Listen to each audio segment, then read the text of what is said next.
अगर ये 21 दिन नहीं संभले तो देश और आपका परिवार 21 साल पीछे चला जाएगा.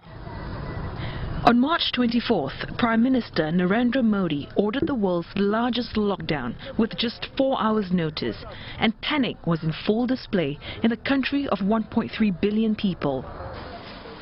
The unprecedented shutdown shuttered businesses, putting millions of informal workers out of work. And with no money, migrant laborers decided to flee the major cities and return to rural villages, sparking the greatest exodus in India since the 1947 partition.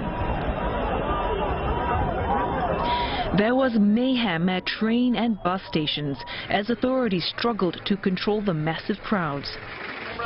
Several rounds of tear gas were fired and hundreds were detained after clashes broke out. But not everyone made it home. Some were stranded after all transport was stopped. Lockdown हो गया, सारे लोग फंस गए, घर जा नहीं पाए. सबसे बड़ी समस्या तो ये है कि साहब मान लीजिए हम तो यहाँ परेशान हैं, घर पे खेती बाड़ी नहीं कटेगी तो लोग क्या खाएंगे, क्या पिएंगे, बाल बच्चे 2-4 परिवार सबके हैं घर. तो बोलिए कि ठीक है, अब उसके इंतजार क्या करो, सब छोड़ छाड़ के जैसे हो यहाँ आ जाओ. लॉकडाउन खुले, पैसा को छोड़ो, हम अपना एक साथ रहेंगे, सभी बाल बच्चे एक साथ रहेंगे, जो भी होगा देखा जाएगा. Others decided to make the journey back on foot, trekking hundreds of kilometers or battling hunger and fatigue. And that turned a pandemic lockdown into a tragedy. At least 20 people have died while walking home.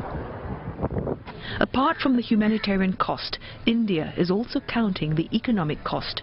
Experts say the country's frail economy will take a further hit and it could face a major unemployment crisis. Critics have also slammed the first stimulus package unveiled by the government, a $22 billion package which is about 1% of India's GDP. And the longer the lockdown, more people will be pushed into poverty. Unless and until their work start, till then they are vulnerable. Unless and or they go back home. For India's poorest, many fear that hunger will kill them before the coronavirus does.